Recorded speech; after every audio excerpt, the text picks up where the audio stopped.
Hello guys, S2W here with your next casual consumer's perspective review. You know what makes a good review? A review made by S2W. I make some close-up in-depth looks at the latest sneakers, and if you're into that, make sure you hit the subscribe button for more. For today's review, I was able to luckily score my second ever W from Sneakers Canada online. We have a special one today as it was a pretty limited release, and it's a sneaker with a price point that not many will be opened up for. Today, we have the Nike Air FOG1 Oatmeal here for a review. For those who don't keep in touch with sneaker releases, this sneaker collab, including today's colorway, is actually already on its 7th installment released within the first year throughout 2019, with more colorways rumored for 2020. This is a collaboration between sportswear giant Nike and fashion designer Lorenzo and his popular contemporary streetwear brand called Fear of God.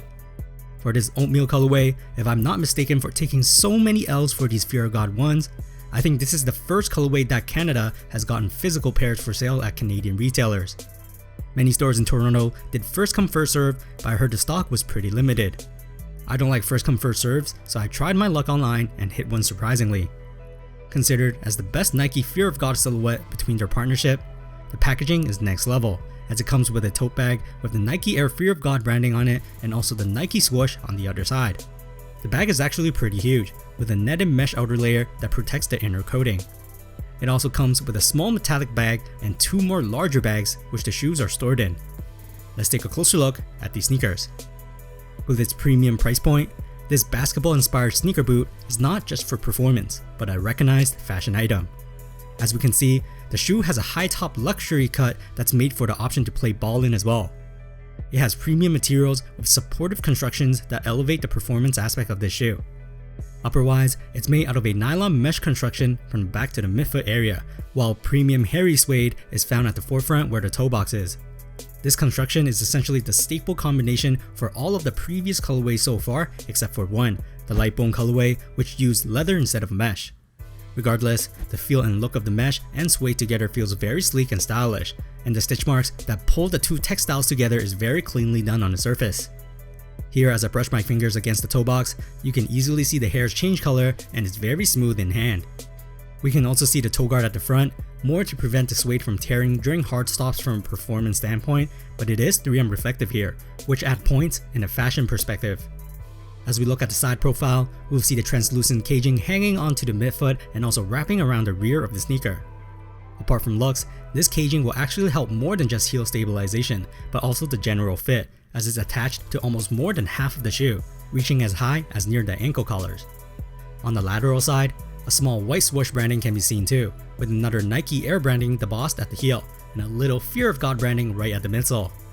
The medial side is more clean as no branding is seen here, but the overall design is pretty much a mirror to the outside.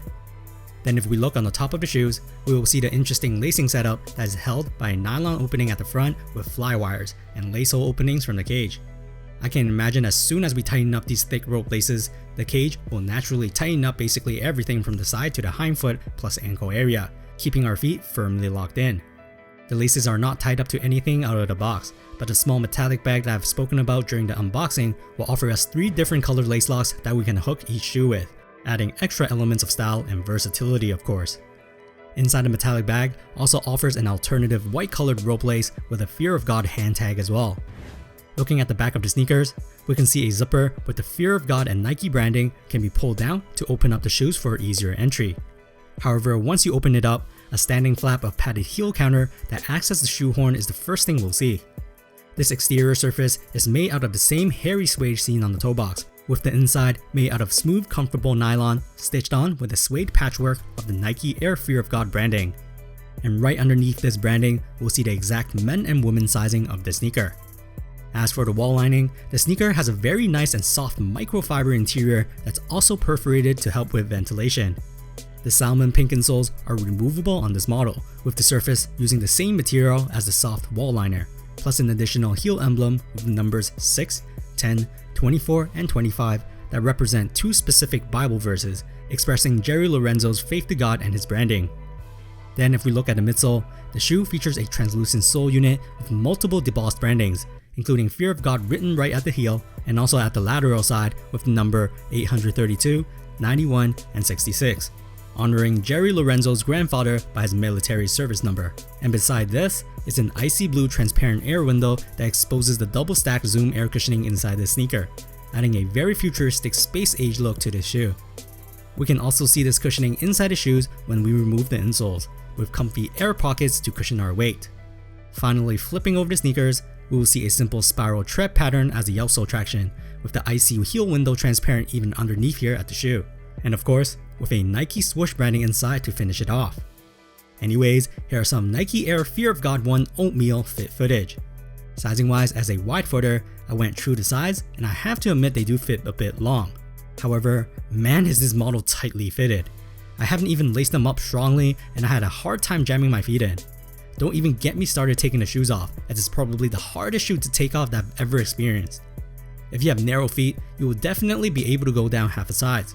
If you have wide feet, you can go down half a size if you'd like, but in my opinion, your feet will definitely be cramped inside.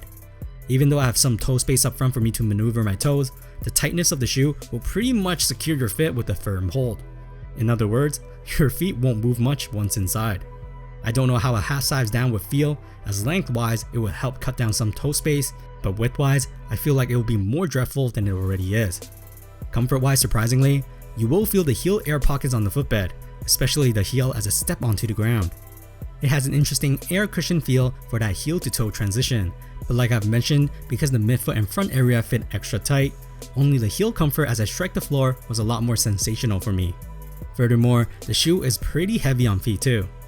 Personally, I definitely think this shoe is more for a fashionable statement, more so than for an actual performance usage.